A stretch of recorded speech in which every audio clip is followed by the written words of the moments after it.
Morning viewers, hope you all are doing good. और आज हम आप लोगों के साथ एक वीडियो शूट कर रहे हैं जो देसी पोल्ट्री, पाश्चराइज्ड पोल्ट्री, जिसमें दो ब्रीड्स के ऊपर सर काम कर रहे हैं। और ये हिमाचल प्रदेश बीड एक जगह है जो बीड बिलिंग जो पैराग्लाइडिंग साइट भी है, वहाँ इनका गांव है। तो वहाँ पे ये स्मॉल स्केल पोल्ट्री कर रहे हैं जिसमें एग प्रोडक्शन इनका मेन सोर्स है इनकम का। तो ये हिम समृद्धि जो वेटनरियन कॉलेज की एक ब्रीड है, और ये कड़कनाथ की भी लेयर फार्मिंग जिसमें एग्स प्रोडक्शन को काफ़ी बढ़िया हो रही है, उसके ऊपर बात करेंगे। छोटा सा आपको फार्म का ओवरव्यू दिखाना चाह रहा हूँ। ये इस तरह से पार्टीशन है फार्म के। ये हिम समृद्धि और कुछ इसमें देसी नस्ल की मुर्गियाँ भी आपको देखने को मिलेंगी। और ये हमारी कड़कनाथ जिसमें 30-40 के आसपास मुर्गियाँ हैं। इनसे कितनी प्रोडक्शन अंकल को अभी तक आ रही है, कितना इनका फीडिंग कॉस्ट है। एक और बात जो जनरली दिमाग में आती है कि बीइंग अ कोल्डर प्लेस, ठंडी जगह होने के कारण यहाँ पोल्ट्री सक्सेस नहीं है ऐसा माना जाता है। तो अंकल से बात करेंगे कि ये सच में सही है कि उसके उलट चीज़ें हैं। और ये एक और इनका बाड़ा जहाँ पे थोड़ी पुरानी मुर्गियाँ हैं जो कि अभी लेयर कंडीशन में हैं। सभी मुर्गियों ने मॉल्टिंग करके रखी है, अपने बाल गिराए हुए हैं। और ये देखेंगे आपकी कुछ मुर्गियाँ एग लेइंग कर रही हैं, उनमें नेस्ट बॉक्सेस में बैठी हैं। तो ये पूरा फार्म का सेटअप है, छोटा सा सेटअप। और ये दिन को ये फीडर सिस्टम है, ये एग लेइंग बॉक्स है। आपको ये अंडा भी दिखाई दे रहा होगा, इस तरह से ये एग लेइंग। और ये मुर्गियाँ अंडा दे रही हैं इस तरह से। और ये इसके साथ साथ पास्चर बाहर छोड़ते भी हैं। तो ये ओवरव्यू दिखाने के बाद अंकल से बात करेंगे सारी चीज़ों के ऊपर। तो ये नहीं खोल दीजिए, खोलना। ये इस तरह से ये पूरा सिस्टम जहाँ पे मुर्गियों को खुली छोड़ते हैं। ये टी गार्डन्स हैं। बीड बिलिंग बहुत ही मशहूर जगह है। यहाँ पे पैराग्लाइडिंग की one of the world's best site ये आपको ऊपर नज़र आएगी। अभी आज के बरसात के मौसम में यहाँ काफ़ी धुंध है इसलिए नज़र नहीं आ रही, अदरवाइज़ वो टेक ऑफ साइट है जहाँ से पैराशूट्स लेके लोग उड़ते हैं। और हम अभी उस जगह पे हैं जहाँ पे पैराग्लाइडिंग की लैंडिंग होती है। तो अंकल हैं, अंकल का शुभ नाम देवेंद्र करके है, देवेंद्र सिंह है। तो अंकल से जानेंगे ये इनकी पोल्ट्री के बारे में, कहाँ से इंस्पिरेशन मिली, कब शुरुआत की, प्रॉफिटेबल है स्मॉल स्केल पे, किस तरह से करना चाहिए। तो ये बातचीत करेंगे अंकल से। तो अंकल चाहेंगे कि थोड़ा सा ओवरव्यू आप दें कि आपने कब शुरुआत की और कैसे सारी आपकी जर्नी अभी तक की है। कितना टाइम हो गया आपको शुरू किए हुए? मुझे तकरीबन 4 साल हो गए हैं यहाँ पर शुरू किए हुए जी। लेकिन पहले उसी से शुरू कर, मतलब 5 साल हो गए थे।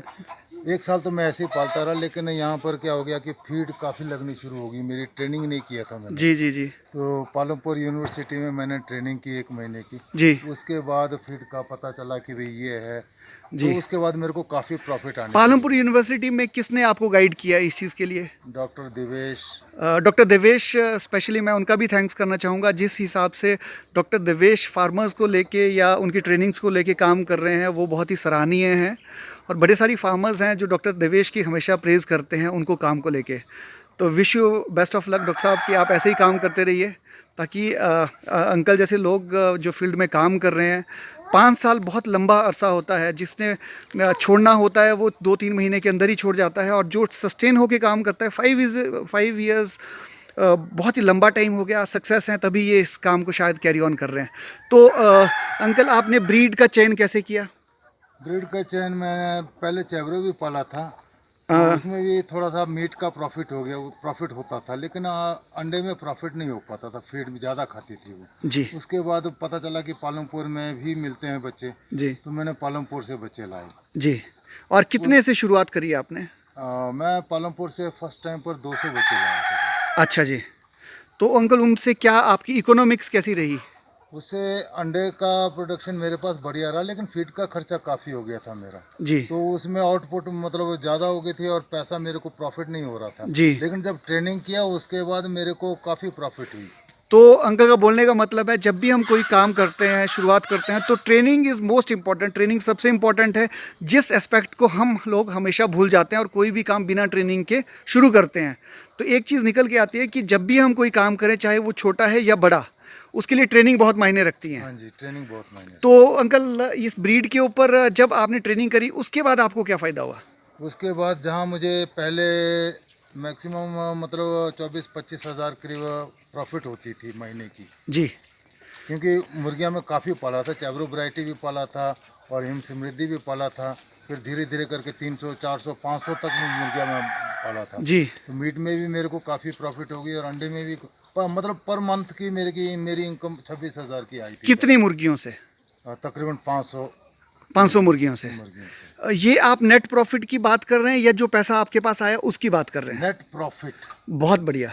तो 500 यही स्ट्रक्चर आपका जो दिख रहा है, यही 500 मुर्गियों के लिए आप यूटिलाइज करते थे? नहीं जी। उसमें ये कुछ नहीं था, एक छोटा सा अंदर एक कार शेड है जी बनाया हुआ है जी उसमें पालता था और बाहर ओपन में यहाँ पर ये जाली लगा देता था इधर से, जी। तो जाली में छोड़ देता। तो खाने में क्या देते थे आप इनको? खाने में मैं बस फीड लाना जोगिंदर नगर पालमपुर से, जी।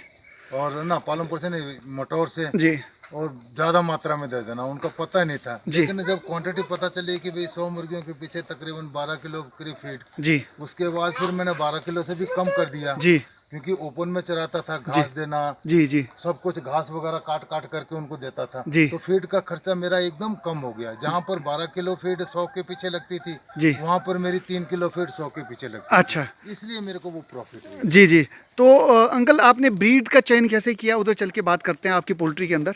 तो ब्रीड का जब चयन आपने किया कि पालमपुर यूनिवर्सिटी से आप चूज़े लेके आए, और साथ ही साथ आपने ये कड़कनाथ जो हमें दिखाई दे रहा है, इसके ऊपर भी आपने काम किया, तो आपको इन दोनों नस्लों में कौन सी नस्ल आपको बेहतर लग रही है इस वक्त? इन दोनों नस्लों में मुझे तो कड़कनाथ सबसे बेहतर लग रही है। अच्छा, इसमें एक चीज़ पूछना चाहूँगा आपको कि जनरली ये माना जाता है कि हिमाचल जैसे जगह पे पोल्ट्री कामयाब नहीं है क्योंकि ठंडा है, और मुर्गियाँ ठंड में उतनी ज़्यादा कामयाब नहीं हो पाती है, उतने अंडे नहीं दे पाती है। तो आपका तजुर्बा इस मामले में क्या है? ऐसा है, हिम समृद्धि भी अंडे के लिए बहुत बढ़िया है जी। लेकिन सर्दी में ये चर्बी ले लेती है अपने शरीर के अंदर। जी। तो उसकी वजह से 2 महीना 3 महीना जो है अंडा बहुत मुश्किल से आता है। जी। तो व्यूअर्स, ये बड़ी टेक्निकल बात अंकल ने कही है, चर्बी आ जाना।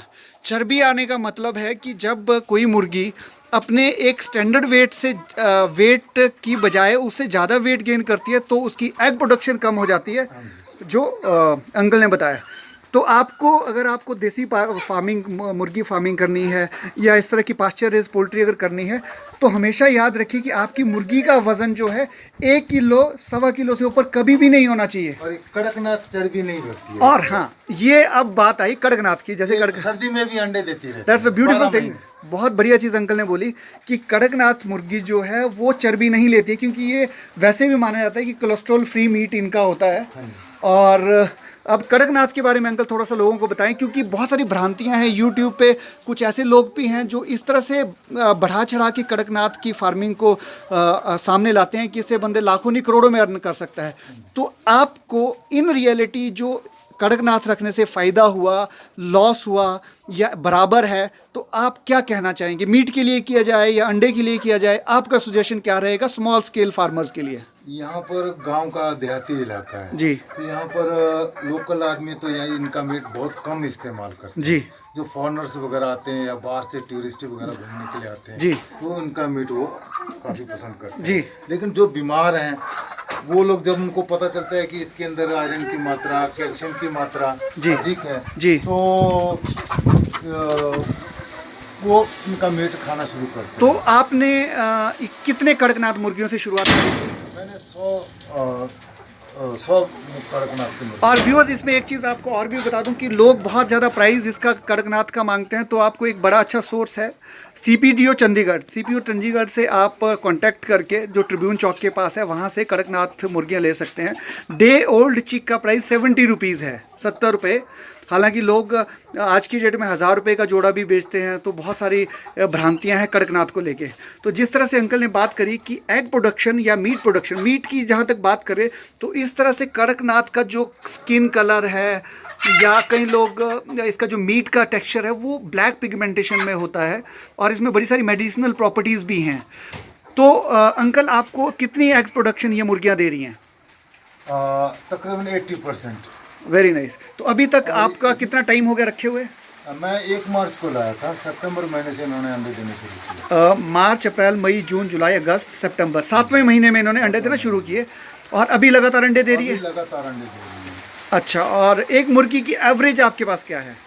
एक मुर्गी की एवरेज मतलब 100 दिन में 20 दिन अंडा नहीं देती है। 100 दिन में 80% 80% ही अंडा आता है। जो मीट का आपने बेचे, कितने मुर्गे अभी तक मीट के लिए बेचे हैं आपने? मुर्गे के लिए मैंने 49 तकरीबन। अच्छा, और मुर्गे बेचे हैं। किस रेट से? वो मैंने शुरू में तो मुर्गे जो है 2000 रुपये किलो के हिसाब से बेचे। Very nice. तो देखिए एक पीस के हिसाब से बेचने वाला बंदा चाहिए, वो कुछ भी बेच सकता है, जिस तरह से अंकल ने बात की। बट मैं अगर 2000 की बात करूं, अगर आप ये सोचें कि आप रेगुलरली 2000 का मुर्गा बेच पाओगे, उसमें से कुछ मुर्गे मैंने 1000 में भी बेचे। हाँ, तो अगर हम लोग 1000 या 2000 की बात नहीं करके अगर 800 रुपये का भी मुर्गा बेच पाएँ तो मेरे लिए तब भी एक प्रॉफिटेबल वेंचर ये साबित हो सकता है, जो मेरा मानना है।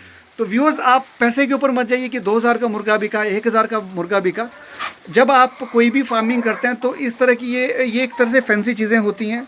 इनिशियल स्टेज पे हो सकता है कि 2 बंदे आपसे 2000 का मुर्गा ले जाएं, बट जनरली अगर 2000 के मुर्गे के कस्टमर आपको नहीं मिलने वाले हैं, तो एवरेजन एक प्राइस अगर 800, 700, 800 रुपये का भी आपका मुर्गा जाता है, तब भी आपको प्रॉफिट होने वाला है। और आप उसी तरह अंडे का क्या प्राइस है? अंडे का शुरू में तो 35 रुपए में दिया मैं। बहुत अच्छा। आप हाँ, उसके बाद मैंने देखा कि ग्राहक उतने नहीं जुड़ पा रहे हैं, फॉरनर्स वगैरह यही लोग बड़े बड़े आदमी खा रहे थे, तो मैंने 25 रुपए का अंडा कर दिया। तो अभी क्या रेट पे जा रहा है? अभी इस वक्त गर्मी चल रही है तो मैंने 20 रुपए का एक अंडा कर। और बेचने में कोई समस्या? बेचने में कोई समस्या नहीं आ रही। कहाँ बेचते हैं आप? मैं यहीं पर लोकली आदमी आकर के ले जाता हूं। तो व्यूअर्स, आप देखिए 20 रुपए का अंडा ये कड़कनाथ का बेच रहे हैं। और हिम समृद्धि का अंडा कितने का जाता है? हिम समृद्धि का अंडा 10 रुपए में। 10 रुपए का जाता है। तो इस तरह से अंकल दोनों ही तरह से इसका कर रहे हैं। और मेन आप स्मॉल स्केल फार्मर्स को क्या सुजेस्ट करेंगे कि वो अंडे के लिए जाए या मीट के लिए जाए? मैं हिमाचल में अगर पालना है अपने मुर्गियां तो अंडे के लिए आप कार्रवाई कीजिए। मीट के लिए तो बाजार से बहुत, पंजाब से तो आ रहा है सस्ता बॉयलर मुर्गा, हर एक चीज सस्ते से सस्ता। तो जो एक क्वेश्चन मैंने आपसे पहले भी किया था, सर्दियां होने की वजह से लोगों को लगता है कि हिमाचल में और खासकर भीड़ जैसी जगह पे जो ठंडी जगह है, मैं बोल रहा हूँ दी बेस्ट कार्रवाई है हिम समृद्धि लो। अगर उनमें चर्बियाँ नहीं भरी तो वो 12 महीने अंडे देंगी। जी, तो चर्बी नहीं भरने कैसे किया जाए कि उसमें चर्बी नहीं आए? उनमें दाना पानी कम कर दीजिए आप। अच्छा जी, अंडे पे फर्क नहीं पड़ेगा? अंडे में फर्क, थोड़ा सा अंडा छोटा हो जाएगा उनका। अच्छा जी। और कितने से फार्मर को शुरुआत करनी चाहिए? एक छोटा फार्मर है जिसके पास उतने ज़्यादा फाइनेंशियल सोर्सेज नहीं हैं। कम से कम 50 मुर्गियों से तो करनी चाहिए, क्योंकि 50 में से जब नया बंदा स्टार्ट करता है तो 50 में से 25 तो उसकी मर ही जाएंगी। अच्छा जी। और खर्चा कितना कर हो जाएगा इसके लिए? खर्चा बहुत कम है, क्योंकि 50 मुर्गियाँ पालनी है। अगर एक कनाल जगह भी है आपके इधर उधर, या रास्ते में भी चराने के लिए काफ़ी है, नहीं तो घास फूस काट करके आदमी उनके कमरे के अंदर डाल करके दे सकता है। तो जहाँ क्या बोलते हैं 1 किलो फीड लगती है, वहाँ पर 250 ग्राम फीड से काम चल जाता है। तो व्यूअर्स, इस तरह से ये एक छोटा सा हमारी कोशिश के ऊपर डिपेंड रहेंगे तो आपको प्रॉफिट है ही नहीं हिमाचल प्रदेश। तो ये बहुत इंपॉर्टेंट चीज़ है कि आपको पास्चर ग्रेजिंग, जो भी हमारा बचा खुचा खाना है, वो देके इस तरह से मुर्गियों को पालना है। तो इस तरह से हमारी कोशिश रहेगी कि आपको एक्चुअल फिगर्स के ऊपर काम किया जाए। एक्चुअल फिगर्स कि आप 20 रुपये या 2000 रुपये नहीं सोच के एक जेन्युइन सा जो प्राइस है 15 रुपये का अंडा और 700 या 800 रुपये जो एक चिकन का रेट है, वो अगर पकड़ के चले तो ये एक बहुत ही प्रॉफिटेबल वेंचर हो सकता है आने वाले टाइम में। और इस तरह से ये अभी आपको मुर्गियां पंख उतारे हुए हैं क्योंकि ये सीज़न ही ऐसा है। बाकी जब आप बात करते हैं कि जैसा आप खिलाओगे, जैसे वातावरण में आप चीज़ों को रखोगे, अंडे में न्यूट्रिटिव वैल्यू भी उसी तरह की आएगी। बोलते हैं जैसा तन वैसा मन, तो उसी तरह से ये स्टैंडर्ड। कोई मुर्गियां बहुत खुश हैं किस तरह से बैठी हुई हैं, तो अगर खुश मुर्गी ही हमेशा अच्छा अंडा देगी। तो व्यूअर्स, ये एक छोटी सी पहल थी हमारी। होप करता हूँ आपको वीडियो अच्छा लगा। अगर अच्छा लगा होगा तो शेयर ज़रूर करिएगा। Thank you very much. जी जी। टोके का भी बता दीजिए, मैं दिखाता हूँ यहाँ पर। हाँ, ये वाला, ये थोड़ा सा एक चीज़ रह गई थी। ये इस तरह से अंकल का एक पोली हाउस है और उसमें सुंडियाँ ये अंकल इस तरह से पकड़ते हैं। तो ये भी अंकल एक फीड जो कॉस्ट है उसको कम करने का बहुत अच्छा सोर्स है। देखना मुर्गियाँ कितना इसको पसंद करेगी। अंकल उधर डालिएगा। ये इसमें कुछ इंसेक्ट्स हैं, सुंडियाँ, ये अंकल ने ये डाल दी और ये मुर्गियाँ इनको बड़े बड़े चाव से इनको खाएंगी। तो इस तरह से काम करके आप भी अपने वेंचर को जो है प्रॉफिटेबल वेंचर बना सकते हैं। तो थोड़ी सी कोशिश, थोड़ी सी मेहनत, थोड़ी सी चीज़ों से हम लोग 10, 12, 15 हज़ार रुपये की आमदनी। अभी बरसात का टाइम है, रात में अगर एक छोटा सा बल्ब लगा दिया जी जी जी, कीड़े मकोड़े वगैरह जी जी, तो आसानी से हम लोग कर सकते हैं। धन्यवाद।